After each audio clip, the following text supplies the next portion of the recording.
Hi, this is Fran Pavley. I'm the Environmental Policy Director for the USC Schwarzenegger Institute, and it's a pleasure for me to join you all today. I want to give a special thanks to Sydney Brown and Molly Davis, and they're both USC students and representing their Democratic and Republican clubs on campus. And the USC Schwarzenegger Institute is really excited to sort of kick this off, and this is hopefully a beginning of a discussion. This is not just a one-time event. And Governor Schwarzenegger in particular has always looked for bipartisan solutions to solving common problems in society. And things today are a lot more partisan than I ever remember him growing up. And it's tough times. And I think this next generation in particular can really lead the way to a better, healthier and happier future. So with that, I'd like to spend a couple minutes introducing Governor Schwarzenegger, and then I'm going to turn it over to Sydney Brown and Molly Davis to kick off the program. And so Governor Schwarzenegger, I don't know if you could trust me to introducing you, but I thought I'd give it a try, okay? The least, the worst that happens is I get fired from my job, but that's, whatever. So I'd just like to say, Governor, I have, of course, it's been a pleasure working with you, but I learned myself early on in life, maybe with a Republican father and a Democratic mother who never missed voting, that politics could be discussed. It was a family-oriented activity, and everyone worked to try to make this country a better place. Military father background, mother, her grandfather was William Jennings Bryan, who ran for president 3 times. So a Republican and Democratic household. So always respectful of different opinions. So this particular group here, we're going to try to look at kicking off and finding common ground. So I remember, Governor Schwarzenegger, when you were running for office, and I thought, what's going to happen there? Because we didn't know you hadn't been in office. And I was looking at the LA Times one day, and there was a list of people running for governor, and they had a checkoff list and a chart about what you would do in different policy areas. And one chart had a question on a bill I had just passed. That was the tailpipe emission bill to reduce pollution from the tailpipes of automobiles. And most people didn't really have a strong opinion or didn't want to come right out and say it.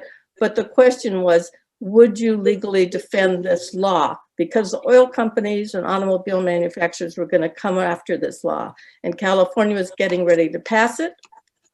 And there was a lot of pressure, and it passed. It was signed into law. But we didn't know if we could stand the legal challenge. So the question they pointed to you as, and I've saved the paper if you want to see it, was they asked you your opinion on it, and you said, and it was a direct quote, "I will direct my attorney general to legally defend that law."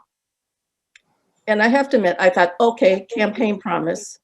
No, you not only kept your promise, you believed what you were doing, and you talked about the real value in all this. And that was because you care about air pollution and public health. You care about particularly the health of children who have asthma and other problems with breathing because of the air pollution. You've kept your promise all the way along the line, and not just on that particular bill, but that showed me then that I could work with you and I could work with anyone. And all along this way, we found common ground and found common solutions. So you fast forward a few years later after you were governor, and your appointments to the Air Resources Board, I thought, what's going to happen there? All of them perfect, all of them online with your message. So I realized you were truly committed to this. And not only you were a man of your word, but your passions were leading you away. So you had an executive order in 2005, an executive order that looked at the first comprehensive solutions to global warming, or global climate change, as we like to call it now. And you looked at it in a broad case, and it was the most ambitious bill that's ever been passed. Well, I took a lot of your executive order and put it in a bill I had introduced because as a legislator, I like to put things in the statute so that they stand the test of time and they're not executive orders, because we can see different governors, or especially different presidents, how they come and go. You had led the way on this, and we couldn't have done it without you. So having that bipartisan support was absolutely critical, because you brought with you the business community and others into finding solutions regarding reducing emissions and reducing the impacts of climate change. And what you always said, and it's true even more today, is in California, we don't have to choose between a healthy environment and a sound economy. We can have both. So thank you very much, Governor Schwarzenegger, for leading the way, and hopefully what will be a kickoff in a post-partisanship future. Thank you. Thank you very much. Hi, everyone. Thank you, Fran, for that lovely introduction. We're super, super excited to be here. My name is Sydney Brown. I am the programming director for the Trojan Democrats Club on campus. Just a little bit of background about our organization. We meet every Thursday and discuss democratic principles, and are aiming to educate fellow citizens and fellow USC students about democratic principles. We also take action each weekend and do community service events or phone bank, et cetera, as much as we can. So we're excited to have you all here tonight. I will pass it over to Molly Davis. Hi, everyone. Hey, Sydney, thank you for that. I'm really excited to be here. I'm the vice chair of the USC GOP. We typically host speakers. We've had Austin Tong in the past. We've had Fog City Smidge. We've had everybody come in and talk to us about Republican principles, and we're also super excited to host a more moderate speaker like Governor Schwarzenegger. We have over 215 members, and we're growing. So thank you again for your time. And with that, I will pass it over to Governor Schwarzenegger.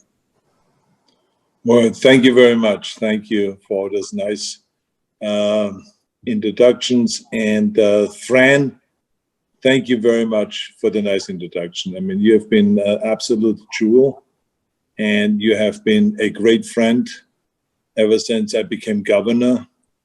We had a wonderful working relationship, and people never understood how can I be so, tight with a Democrat.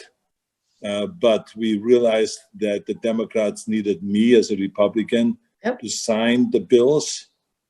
And I recognized that they needed the Democrats to pass and to write those legislations and those bills. And you, along with other great Democratic leaders, went to work. You guys worked literally around the clock a lot of times. And we really, I think, accomplished a lot when you think about it. I mean, from AB 32, where we made a commitment, the first state in the union to make a commitment to reduce greenhouse gases by 25% by the year 2020. And then there were renewable standards to up it to 50%. Then the Million Solar Roof program, the tailpipe emission standards. We went from 27 miles per gallon to 35 miles per gallon. And eventually we'll go to 50 miles per gallon. And all of those things, the list goes on and on and on. And I just wanted to also say that it was really great to go with you to Washington and to lobby so that we get the waiver. So we get the waiver so that California can regulate its own air.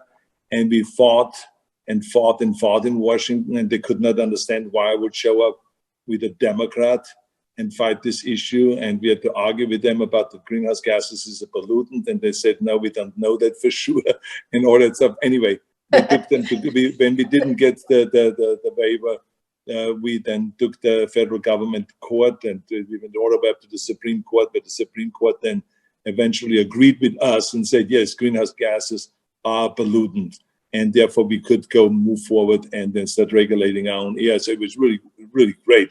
And so to do all of this with you, Fran, was just an absolute pleasure. And I think that the kids that are listening today, and this is why I went a little bit more into the details, is because they can learn from that I could not have done this by myself.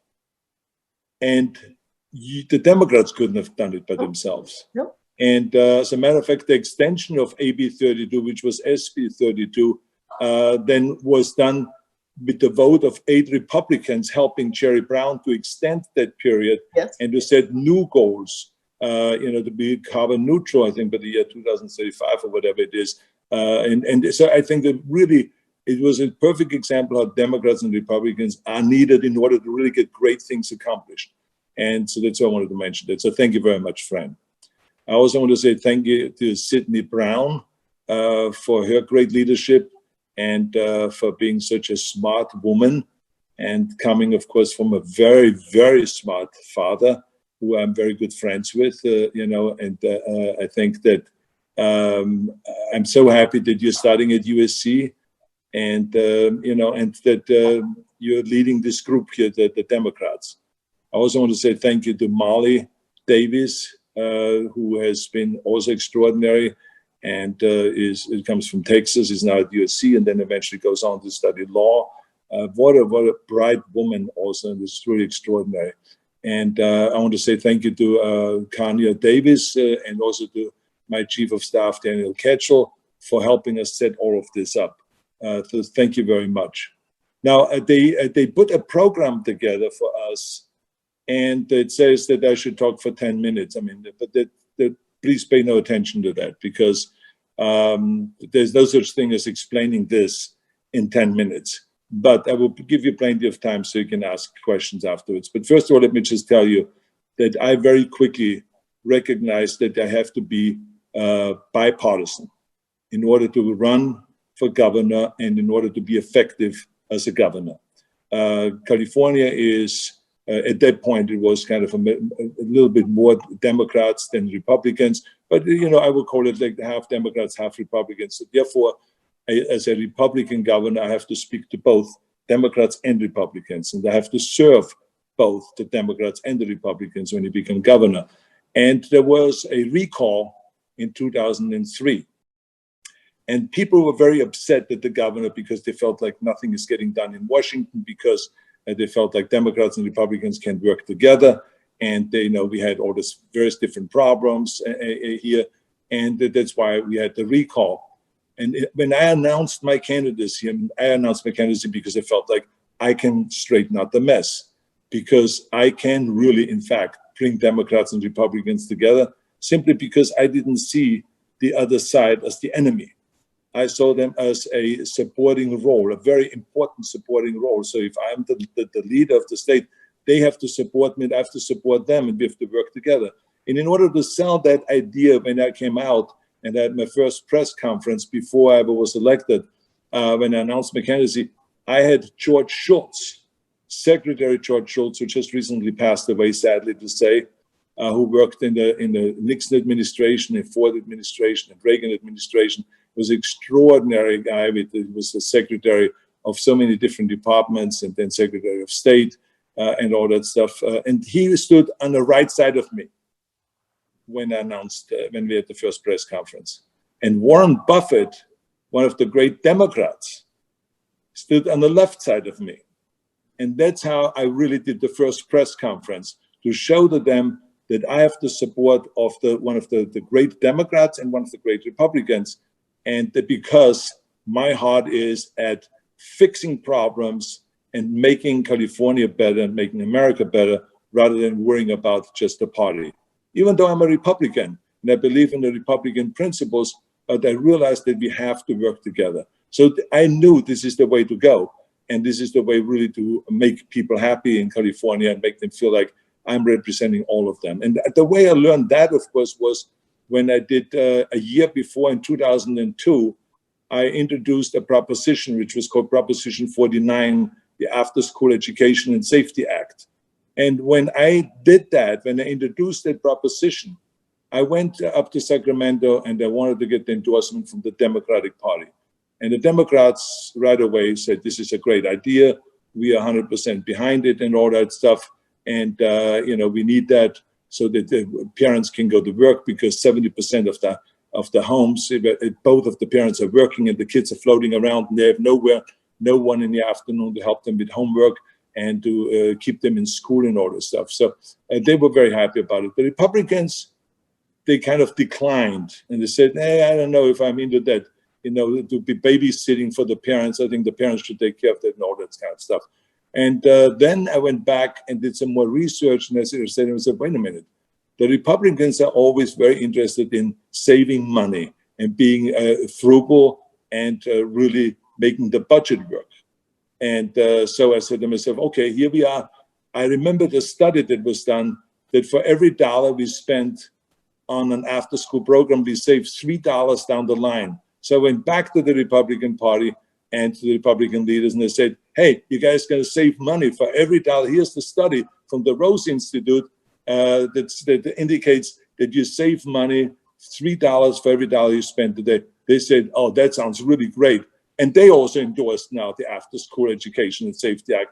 And with now having Democrats and Republicans together, we won in a recession year in 2002 with 57% of the votes and got that act passed to get $500 million more to after-school programs so that every elementary and middle school in California can have an after-school program. So just to show to you, this I could not have done alone. This was because Democrats and Republicans endorsed it, and they went out and campaigned and helped me to go and put it over the top. And therefore now kids enjoy more than $500 million more than any other state in the union. We are spending on after-school programs. So there is examples like that over and over again. And I just wanted to say, when I became governor, I already mentioned what we have accomplished when it comes to the environment, but also when it comes to infrastructure. I remember I was on a plane flying with the Republican leaders and the Democratic leaders to Washington. And I asked them, I said, what are you guys thinking about infrastructure? I want to build some huge infrastructure. Let's go and build infrastructure that's bigger than Pat Brown built in the 60s. And they said, oh my God, this is huge. And I said, yeah. I said, let's do a study on it very quickly. I said, we should announce it at my State of the State address in January. And so this is exactly what we did. We got together, Democrats and Republicans, and the Democrats, were all in line with me and said, okay, let's go and make it a $50 billion infrastructure package. The Republicans felt a little uncomfortable. They cut it down to $37 billion.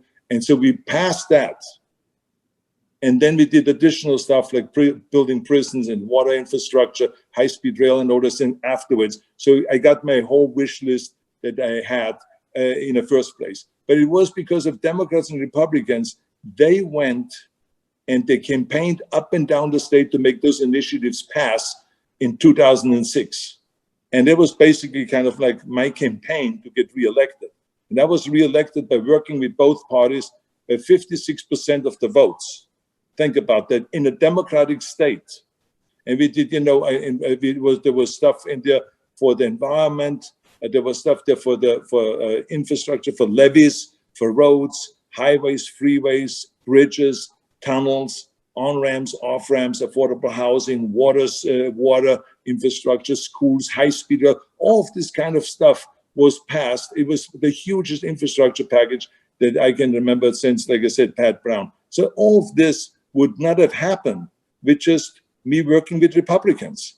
We needed the Democrats to work, and we needed their brain power, because they all had great ideas about the local communities, how we also have to build infrastructure in the local communities in order to get all the mayors on board to endorse this kind of things. And then I give you one other example, just briefly, and that is when, since I'm a after-school program fanatic, and I believe so strongly in that, Bill Clinton, when he was president, put the $1.3 billion aside for after-school programs. And since his administration, every administration in Washington has tried to cut that from the budget. So I went to Washington each time to lobby. And I remember there was kind of like during the Bush administration, there was this kind of environment where everyone said no one wants to work together. It would be very hard to do this, Arnold, to save this from the budget and not to have it cut and all this. And then we got together. I remember Kevin McCarthy came in and put some of his Republican friends together.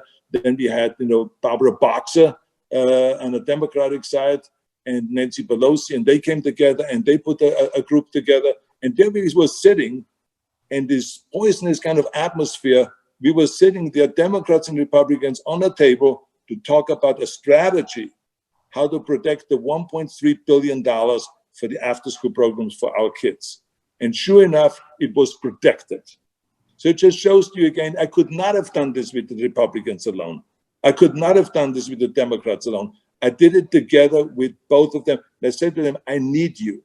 I said, the kids need you. You need to work together. I know you don't get along on so many other issues, but let's find this as a common ground here. Let's do it. And they did. They protected it. When the vote came up, they protected it. And the same thing was doing to the Obama administration. I had to go back again because Obama wanted to cut it because he wanted to create a new type of a program for kids. And I said, no, there will be no new program. I said, this is a program that works 100%. The kids go to school into after-school programs 5 days a week from Monday through Friday, and from 3 o'clock to 6 o'clock in the afternoon, and do homework, and to do that they're safe in the school, to do arts programs, sports programs, and tutoring, and all of those kind of things. We got to protect it. And again, during the Obama administration, again, I put Democrats and Republicans together. We again protected it in the budget. So it just shows you when the two work together, it is like a jewel.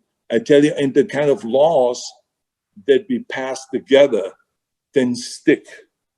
Whereas when they go off on their own and just pass, when Democrats just pass something, that doesn't stay for long. Or when Republicans just pass something, that doesn't stay for long. And then they have the executive orders and all those kind of things. It doesn't stick. What sticks is when Democrats and Republicans work together. And this is why I want to mention that to you, because I think that your kids are so smart and you are going in the right direction in your careers. And I love that you guys are really involved in the Republican Party and have your own Democratic kind of a party and club at USC. But I read through your mission statements. And when I read through your mission statements, I said to myself, this is really fantastic. Your fundraisers, you are out there to kind of make sure that you get more members on board. And then you have, various different activities where you get together, you have guest speakers, you have all those kind of things.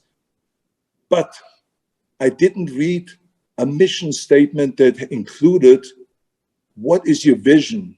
How do you want to improve this city? How do you want to improve this state, this country? Or what do you want to do to really leave this place, this world, a better place than what you have inherited, which everyone has the responsibility to do.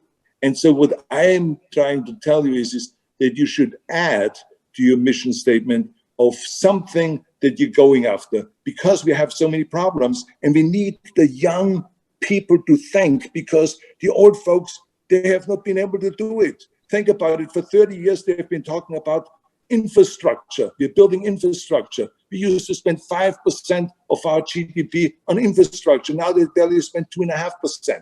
So how do we build and rebuild our freeways? How do we build high-speed rail all over the country? How do we do that? How do we finance that? How do we get everyone together to agree on a package and put people to work? You guys can study that. That could be your mission. Or immigration reform. We still have all these problems with the undocumented immigrants all over America. And for 30 years, they've been saying, we're going to do immigration reform. No, they haven't done it.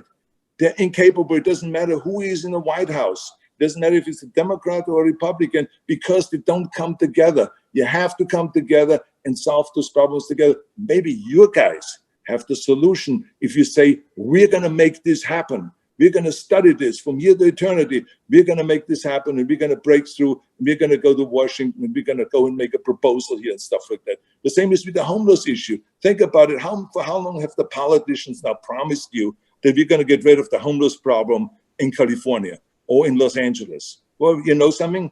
There was half of them a few years ago. Now there's 65,000 homeless. 65,000, and it's getting worse and worse and worse. There's poor people. They're lying there. They're freezing their butt off at night. I go bicycling, and at bicycling by, I have my down jacket on. They have nothing. They don't even have food. I mean, we cannot continue like that. So this is why I think it would be great if you guys go and have as an additional mission of what already is your mission statement to say, we're going to go after those issues, and we're going to solve problems, and we're going to study this issue. We're going to come up with new innovative ways of doing it.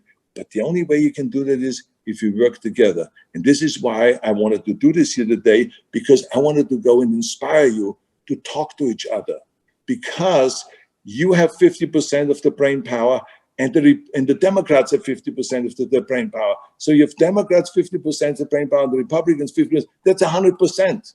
And this is the problem what we have in America, that they all kind of exclude the other side, as if with 50% of the brain power, we can win anything. How do you win against China that use 100% of the brain power? How do we win against Russia that uses 100% of the brain power? We can't.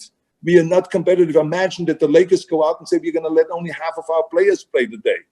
They're going to lose and lose and lose and lose.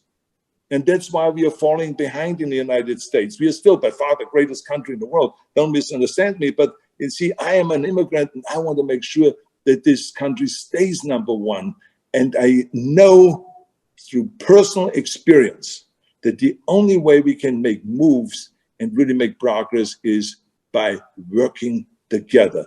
Don't look at someone that doesn't think like you as the enemy. No, don't do that. I remember in the gym business when I was working out and there was training for the Mr. Universe contest, there were people in the gymnasium talking about the high reps is better than doing low reps, more weight is better than less weights, to eat more, to eat during the time when you're training or to eat afterwards. And everyone had their debates and arguments about it. And I let them all argue. And I did my training. I did the action. And I kept winning and winning and winning while they were talking. So I want you not to just talk, but do something. Just take on a mission and just do something. This is my challenge to you today, because I'm telling you, this is where the action is. So with that, I just want to go and say to you that, if you have any questions about any of this, please feel free. This is now the Q&A time. Thank you so much, Governor Schwarzenegger. It is an absolute privilege to hear your stories and experiences, working with members of your colleagues across the aisle. I think that it is so important that we have those conversations, and you can tell the way that you talk about it, that you are just so passionate about it and such a pioneer of it and a leader of it in some ways.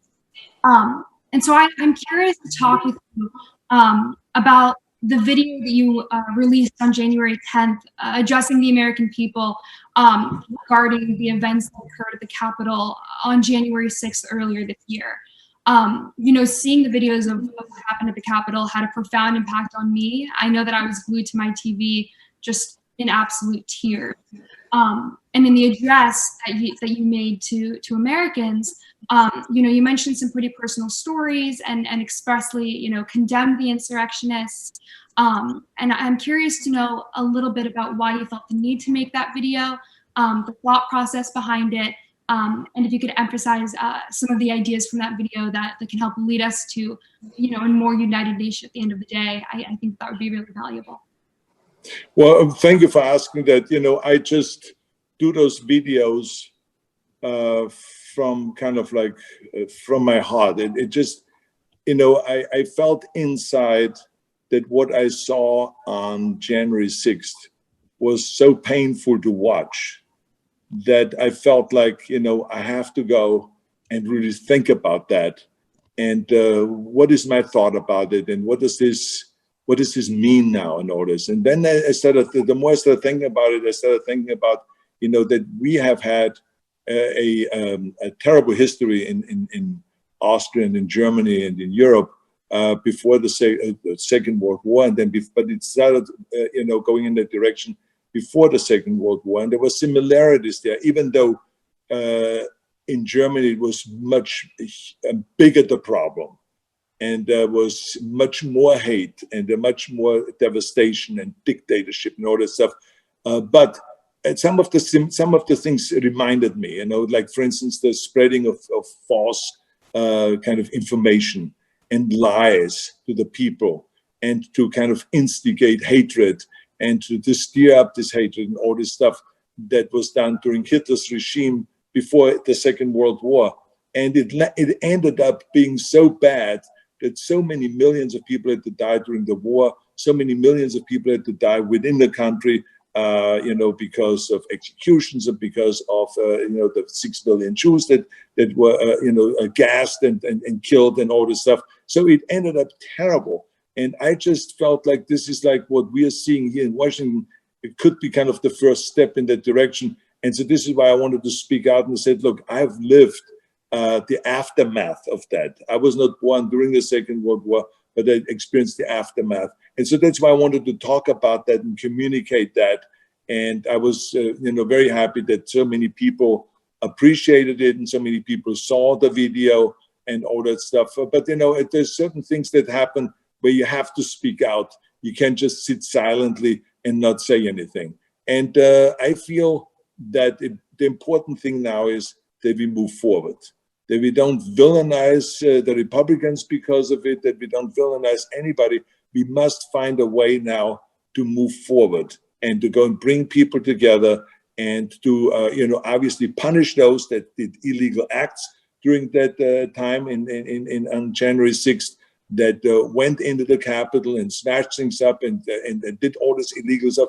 They have to be obviously punished for that and all that. But I think that we need to go and say Democrats and Republicans have to work together no matter what, and really go beyond all of that. And that's the big challenge that the new administration now has, obviously, the Biden administration.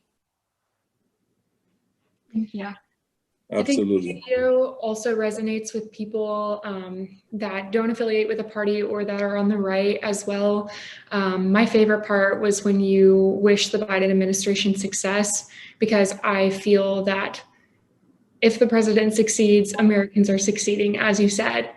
And so no matter the outcome of the election party-wise, I really feel like it's important to wish our administration success in their endeavors and in passing legislation that's positive for the country. But I was wondering if you could tell us a little bit more about elections in the state of California and how they differ from other states, specifically the top two primary that you helped establish, and what you think the future of presidential elections is, and if they'll ever switch to the top two, the top two primary. Well, I mean, as you know, that we had, and we have, in a lot of states nationwide, this problem with gerrymandering.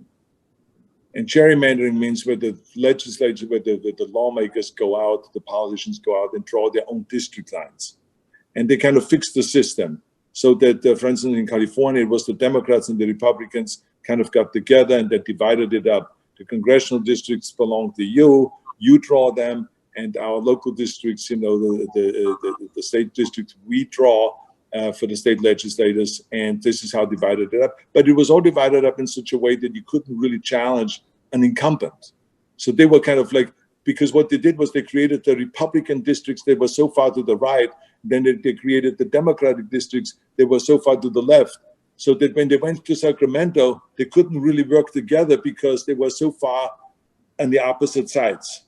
So when I saw that, and I saw this fixed system, I said to myself, why do we accept that? Even though it has been around now for 200 years, but there is no reason that we should accept it.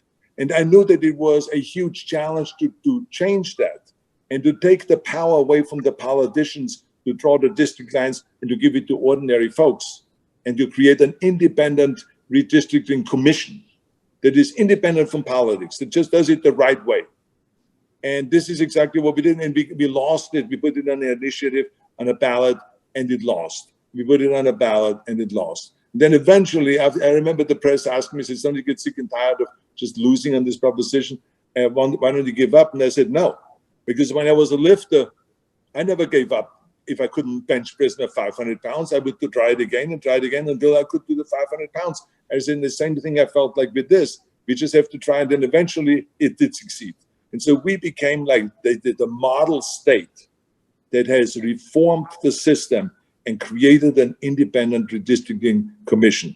And now it became the model for the rest of the nation. And I'm very, very happy about that because I tell you, there is all over the country now, they are doing the same thing.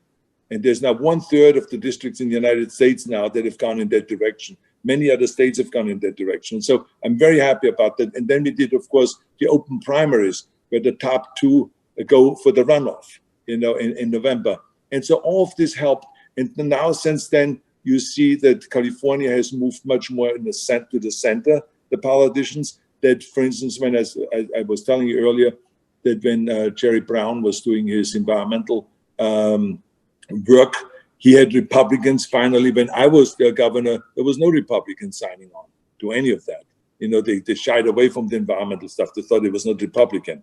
And so what happened was Jerry Brown could get the enough votes from the Republicans that he could pass it. So things have changed. And now, of course, there's a great stuff where the Republicans are interested in immigration reform, where the Democrats are interested in business-oriented kind of bills. And the Chamber of Commerce, 90% of the time, endorses their stuff that they're doing. So it just shows to you that how much progress there's been made. I remember there was a time when in 10 years, from 265 congressional races, only one changed party hands. Only one.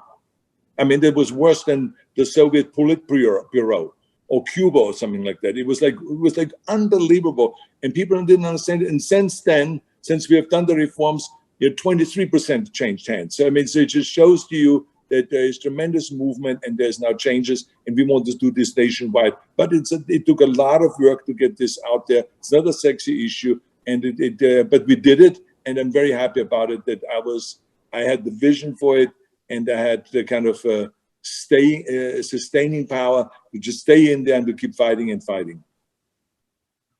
That's wonderful. Thank you so much for sharing that. You make these issues very, very fun for all of us. So we appreciate it.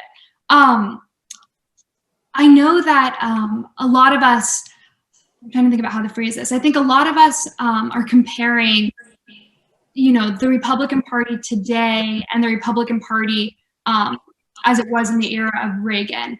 And so Sidney Rops, who is vice president of the Georgia Democrats from Los Angeles studying political science, is curious to know that with those two sort of, comparisons, what do you believe the future holds for the Republican Party moving forward, looking past January 6th, looking past this crazy election season? Well, I mean, I think that a lot of Republicans are looking up to Ronald Reagan, because you just mentioned him. And Ronald Reagan, when he became president, well, first of all, even when he was in California, I mean, he created the Air Resources Board. I mean, think about that. He was really fighting for the environment, because when he looked out there in Los Angeles, when he came to Los Angeles, and he looked out there, he saw smog. And Nancy got tears in her eyes. And I remember when I came over, I had always tears in my eyes from the smog. So he says, we got to get rid of the smog because this is not healthy. So it had nothing to do with Republican philosophy or Democratic philosophy. It had more to do with the fact that we got to get rid of the smog because this is not healthy for the people, and I have to fight for the people. So that's what he felt. And then when he became president, it was the same thing. He went in there. He knew there was not a good atmosphere with Democrats and Republicans working together. But, I think the Irish thing helped a little bit, because you had Tip O'Neill, who was the Democratic speaker, and he was like the leader there in the Capitol, and a very strong personality. And he worked together with Tip O'Neill. And they sat down in the White House after hours, after 5 o'clock, and they started working out different ideas. But they even worked beyond all that and just said, okay, here's what I need to do. I have to attack you tomorrow so that my constituents don't think I'm in bed with you here, or that I'm just, cozying up to you. So I have to be ballsy and I have to go and attack you. And Reagan did the same thing. He attacked him. But it was all kind of almost agreed upon to do that, just as much as I did when I was governor, where, Speaker Fabian Nunez would go out and he would say to me first, look, I have to go out there when I look at your budget and say that you're balancing the budget on the backs of the poor. I have to say this for my constituent. And then I said, that's perfectly fine. You do whatever you need to do. And then we worked together. He came down, we drank some schnapps after he said that, and we then smoked a cigar, and we worked together, and we got things done. And because of Fabian Nunez being a very strong leader, we got a lot of this environmental stuff done and a lot of other stuff done, the infrastructure and all this. So we worked together very closely. Reagan was a master in that, with Tip O'Neill and with other Democrats. He was a master that he brought people together. And even though he was a strong Republican, but he felt like in the end, we got to serve the people and not the party. And this is the most important thing. And this is what you always have to remember. I am a strong Republican and I believe in my Republican principles. But in the end, we are elected to become public servants, not party servants. This is the big difference. You got to say in the end, I got to serve the people. And this is why when it comes to the environment, it should not be a political issue. We don't believe in the environment. I mean, Republicans, I understand it's difficult because we get the money from the oil companies and from the big polluters in order to go get reelected, as much as the Democrats get the money from unions and so to get reelected. So I understand it's difficult, but at one point or the other, you got to say, no, we're going to go and do this because this is good for the environment. And that's what I did, even though the Republicans hated me for it. And the car manufacturers hated me for it. And the oil companies hated me for it and all that stuff. They tried to derail me all the time, but it didn't matter. That's what leadership is about. To just go and say, no, this is the right thing to do, and I'm going to fight for that. And then we got it done. And I think that Ronald Reagan was an expert in it. And I think this is where the action is on the end. Because remember what President Eisenhower said. President Eisenhower was also one of those middle-of-the-road kind of guys, right? The Republicans. And he says, you know, politics is like the road. The left and the right is the gutter, and the center is drivable. That's what President Eisenhower said. And this is exactly what it is. You know, the left and the right, they keep talking and talking and talking, but they don't create really the action. The action is in the middle.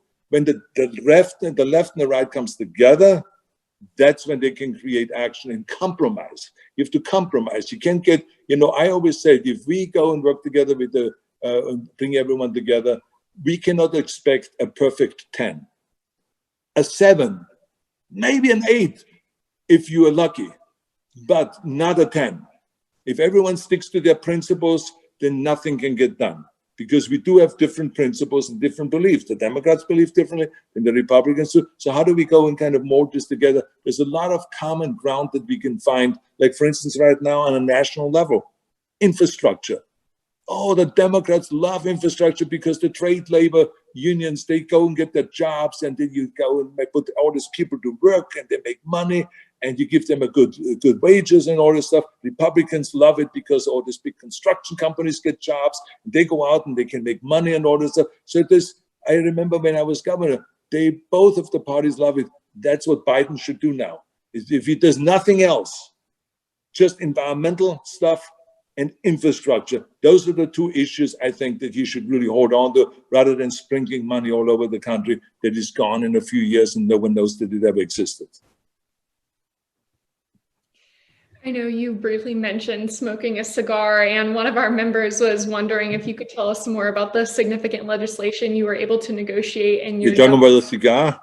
Yeah, exactly. And then a follow-up to the question about the legislation you were able to pass in the cigar tent would be, what is your favorite bourbon to enjoy with a cigar?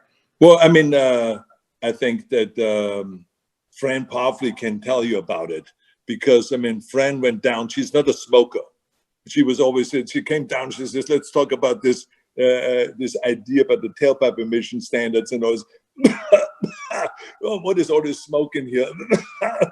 This is how she always went. I mean, she went nuts. But anyway, we had the smoke. And then, of course, when sometimes people came in that didn't like the smoke, we didn't smoke. But I mean, the bottom line was it gave us a place, the tent in the middle of the Capitol, which I call the smoking tent, gave us a place where people can take off their tie, where people can take off their jacket, just sit there with their sleeves rolled up, and just relax and drink a little bit of Austrian schnapps and just, you know, hang and talk, not negotiate per se, but just to go and to talk. What do you need?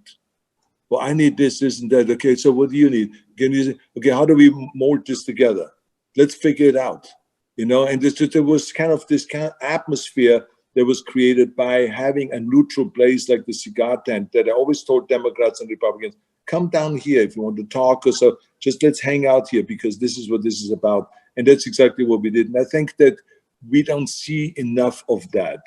And this is why I was telling you guys, it's great if you kind of like meet once a week and just, you know, Democrats and Republican, you know, clubs meet and they try to figure out, okay, what can we do together to solve some of those problems that are addressing this nation right now, and how do we address all this? And so I think that there's a lot of action this way, and it's a good way to go about it. I remember my father-in-law, Sergeant Shriver, who married John F. Kennedy's sister, Eunice Shriver. And so I met his daughter, I remember Maria, at a tennis tournament in New York. And so I ended up being invited to Johannesburg. And, I didn't say, oh my God, I'm going up to all the Democrats. I said, no, I was very happy that I was invited. It was like in 1977, and I went up there, and they had up there Republicans and Democrats sitting at the dinner table. And then later on, as I went going out with Maria, I went many times to the Shriver's house in Washington, and he always had Democrats and Republicans sitting there, and some religious leaders and rabbis, and from the Catholic Church, some priests and stuff, and all these different kind of people here there. He didn't look at anyone, even though he was a Democrat, a hardcore Democrat, but he never villainized the Republicans. He always tried to figure out, how do we work together? How do we solve the problems? So I learned that from then already also, that is really kind of open-minded. And I think that's what we have to be. And I think it's just a great thing when you see people kind of embracing each other and helping each other and their friends, even though that you maybe have different political views. That's wonderful. Thank you so much. You briefly mentioned that you would go over to people's houses and there would be, guests from all backgrounds, political figures from all backgrounds, and that, you'd have to build relationships with these people. And as an African-American student, myself, who I've had the privilege of working within the halls of the Capitol, it was incredibly disheartening to see what happened during the insurrection and fellow Americans carrying the Confederate flag through the same halls of the offices that, I call my workplace. So in that vein, I'm curious, what advice you would have for minority students, first-generation college students, immigrant students, students of color, and anyone else who might feel deterred or unsafe in this hyper-polarized, world of politics. Well, I tell you, look at your father, Willie Brown. He was a fantastic speaker. He was a fantastic mayor. He was fantastic no matter as a lawyer. He was fantastic in everything he did. And he and I became very good friends. And I think it started out because of his outrageous outfits, not because of his politics. So that we found something in common, because I always like to have something outrageous on, and outrageous rings of jewelry and all this kind of stuff. And I always say that I admire that you have a green jacket and red pants. Who the hell has the guts to wear something like that? And he had this hat on, and he was like looking really snappy. At Spargo's, I remember we were hanging out at Spargo's, which was a famous restaurant here in Hollywood, and we became very good friends. But then when I ran for governor, he was the first one out there, and he says, "We're going to terminate the Terminator." So, because I knew that he had to go and cater to his party, I understood that. So this is what happens in politics, but you cannot take this personal, And so he was running around, we're going to terminate the Terminator, and all the Democrats came out, and Bill Clinton came out, and Jesse Jackson, Gore, John Kerry, they all came out campaigning for Gray Davis. But in the end, because I got also a lot of help from the people, I won. But as soon as I won, I went to him and I said, "Jerry, Willie, I want you to sit on my economic recovery council." I said, "Because you're very, very smart. You know everything about California.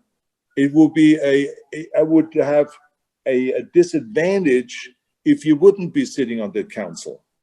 And he said, "It would be my pleasure, Governor." And he became a member of that council, and he worked his butt off for me. And ever since then, he felt always kind of like, now we have to support the governor. And he was there supporting me 100%, giving me always great ideas, how to get legislation passed, who to talk to, and all of this kind of stuff. He was an absolute jewel. And I love him for that. I mean, he's a great statesman. He's a great political leader that does not villainize the other side of the other. I mean, he worked very well together with us. You remember Pete Wilson when he was governor and all this. I mean, this was maybe before you were born, but I mean, it's like, but in any case, he was extraordinary. And I just wanted to tell you that what a great father you have.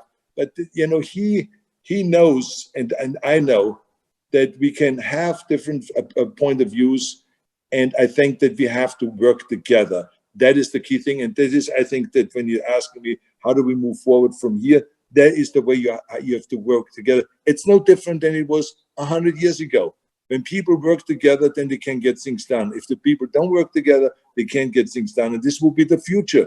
And I think that in order for us to be competitive worldwide, we have to work together. We have no choice. And this is why it's so important that the new breed of politicians have to go and not just study politics, but study issues and get involved in issues, because this is where the action is how do we solve those problems? How do we solve, why is it that in America we are sometimes 34th, sometimes 37th, sometimes 40th to 43rd in the world when it comes to education?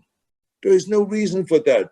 And this is what I want to do is have you guys, the young people that are so smart, to have you think about it. What can we do to make America number one in education? What do other countries do that we don't do? Why are we behind? What is going on here? Is it that we maybe have to have 6 days a week school? Is it maybe that we need more support in the afternoons for our kids? Or what is it that we have to do in order to improve our education? So those are the issues that that are very, very important, and they need to be addressed rather than addressing how is my party getting more powerful. Yeah, you can do that simultaneously. Make sure that you have a strong party, that your party wins in the next election, when the next cycle comes, and all of this stuff. That's what's going on. But at the same time, we still have to serve the people. Let's not forget the people. And there's a lot of people that are suffering, and there's a lot of great ideas out there. But if you put 100% of this intelligence and talent together, you have a better shot of solving those problems than only half. I love that advice. And you briefly mentioned the Terminator, and we were wondering if you think that Hollywood has had any effect further dividing people along party lines, and if so, how could we begin to recover in that division? Well, you know, Hollywood is no different than any other kind of a group of people. It doesn't matter if you're a carpenter. It doesn't matter if your job is to be in Hollywood an electrician, or to be a set builder, or to be an actor. These are all different professions, and different professions participate in the political activities and let their voices be heard. It's just that sometimes actors' voices are louder than maybe an electrician's voice, or a carpenter's voice, or a teacher's voice, or a police officer's voice. That's just the way it works. So people always say, why are these Hollywood people getting involved in politics? They should just stick to their acting. No. I mean, if you think about it, President Eisenhower did not just stick to being a general. He became president of the United States. Ronald Reagan didn't just stick to being an actor. He became the governor and then the president of the United States. There's many people that are coming from the sports, that are coming from the law profession, that come from the teaching profession, they come from the bodybuilding and from acting and from all of those different kind of backgrounds to get involved in politics. It doesn't mean that when you're an actor, you shouldn't get involved. You know, so I think it just happens to be there's more liberals in Hollywood than we want it to be, but that's just the way it is. You know, that's the way the community is. But I tell you one thing, I always, from the time I was a Republican, I always made very clear I'm a Republican, and I maybe had some disadvantages because of this, but when you look at my career, it doesn't look like it. Thank you, Governor Schwarzenegger. You know, this whole time we've been talking about having these productive conversations with members across the aisle and working together, you know, towards a common goal or a common mission. Two of our members of our organization, Sasha, who's the director of our political committee, she's from Massachusetts, and Raylan Kelly, who is out of Chicago. They're both wondering what tangible, exact ideas you have on how we can promote having these productive, healthy conversations with people from the other side of the political spectrum. Further ideas about working together to find common ground. Well, I mean, I think that it is up to the leaders, I think it's important for Mali, for all of you to get together and start having dialogue. And then sitting down and just getting kind of familiar with each other, and then start, talking about what can you do together to improve things here in Los Angeles. Let's try a little project together. I mean, imagine if you would appear in front of the city council, you as a Democrat and she as a Republican. And it says, we together, my Republican Party and my Democratic Party, we came together and we wanted to get rid of this and this problem, whatever it is. And here is where you make the mistake here in Los Angeles. Here's the research that we have done, and this is what we can. They will be blown away if you come not as a party hack, but as someone that is really interested in solving a problem. And we have done it in the past. I remember when we had this issue with where the city council was kind of confused about graffitis versus murals, and they just banned any kind of painting outdoors. And so there was 2 students from USC that took it up on themselves, did all the research, and they went in front of the city council and presented the case, and the city council overturned the law. And now you can do murals again in Los Angeles, not graffiti and verschmutz everything, no, but you can do murals. And so this is just to show to you, this was 2 people that changed a 10-year-old law in Los Angeles. So this is the kind of things that you can do. You pick a little project or something that really annoys you about Los Angeles, and maybe it's the homeless issue, and you just go there and you just say, this is what you don't do right now. This is what you ought to do. We studied it, and then anything they say, you have an answer. Because why? Because you studied it. You got together with the experts on this subject, did the research and all of this stuff. But that's how you move things forward.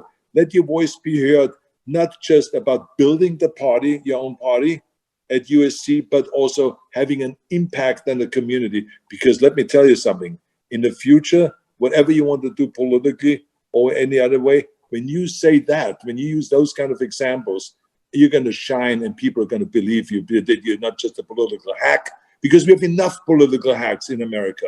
There's so many that yak, but none of them have really a way of figuring out how to get together and how to actually make things work. They go on Fox News and they say some crazy stuff on the right, and then they go on CNN and say some crazy stuff on the left. Look at people like John Kasich, Governor John Kasich from Ohio. You would not even know exactly. When you talk to him about the finance and stuff like that, that he's conservative, because he was part of the budget committee when he was the congressman in Washington. But you would not know otherwise, because he talks more like a public servant rather than a political hack. And the same is when you hear Larry Hogan, the governor from Maryland. I mean, it's unbelievable when you hear those guys talk. They can go on CNN, they can go on Fox, they can go on any news network. If it's right or left or center, it makes no difference. They can speak to the issue. And Ben Sass is another guy that's just eloquent the way he talks.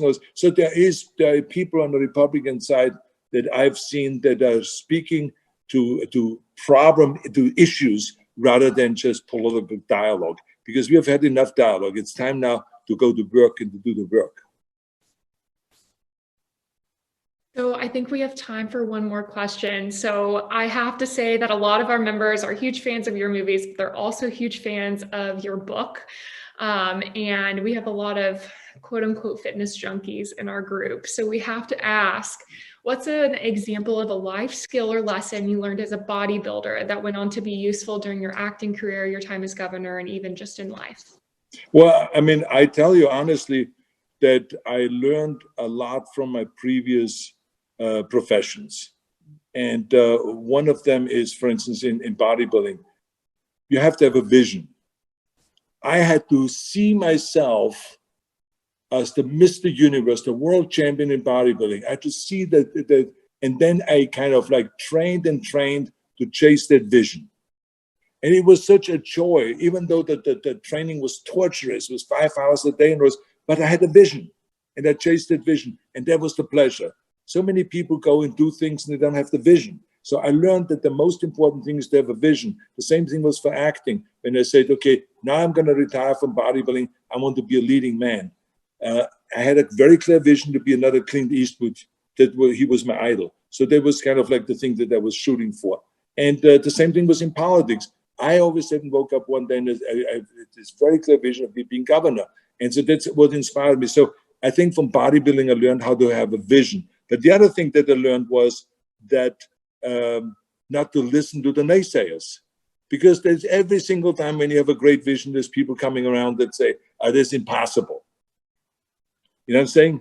And the impossible is for, losers say it's always impossible. There's the people that want to just, be in this world that they have, they were born into, but they don't really have the guts to go out and explore their talent and their power to change this world. And I think that's what it needs. And I think for that, you have to have a lot of guts to do it. And you have to just not listen to the naysayers and just say, I can do it. So those are the kind of things. And of course, working your butt off. There's nothing better than work your butt off. I always say to people, there's no shortcut. Work your butt off. That's how you're going to get things done. It's that simple like that, And in acting, I remember that I learned always to experiment. Always experiment, to do different kind of things, to go out and to just, have a day where you just go and try to be very emotional. And then you have another day where you go out and try to be very kind to people. And you do those exercises just for acting purpose. But then at the same time, you say, wow, this is really nice. When you go and make a day just of complimenting everybody. Oh, your outfit is really nice. Oh, you look really pretty today. Oh, this is a really studly cowboy boots you have here today. Wow, I love your car. People love that when you give them compliments. So you learn from various different, from your background and from your professions, things that really help you for everything else that you do in life. That is wonderful advice, Governor Schwarzenegger, and that is a beautiful note to end on. I think, unfortunately, we're out of time. So thank you so much for spending part of your Tuesday evening with Molly and I. It has been an absolute honor. For anybody watching who would like to know any more information about our clubs, I believe we're going to put up a slide in just a couple minutes that will give you a bit more information about our emails, our Instagrams, and how to connect. And hopefully we can have more conversations like this in the future. But again, Governor Schwarzenegger, it has been a pleasure speaking with you. And we are just so grateful. So thank you so much. Thank you very much. Thank all of you. Thank you. And keep up the good work. Beautiful. Thank you so much. We really appreciate everyone who spent their Tuesday night with us. And feel free to reach out to Sydney or myself or any of our organizations if you have more questions about our clubs. And the Schwarzenegger Institute is also available online for people interested in learning more about that. So again, thank you. And we're looking forward to this being the first of many, many bipartisan conversations. Thank you. Thank you.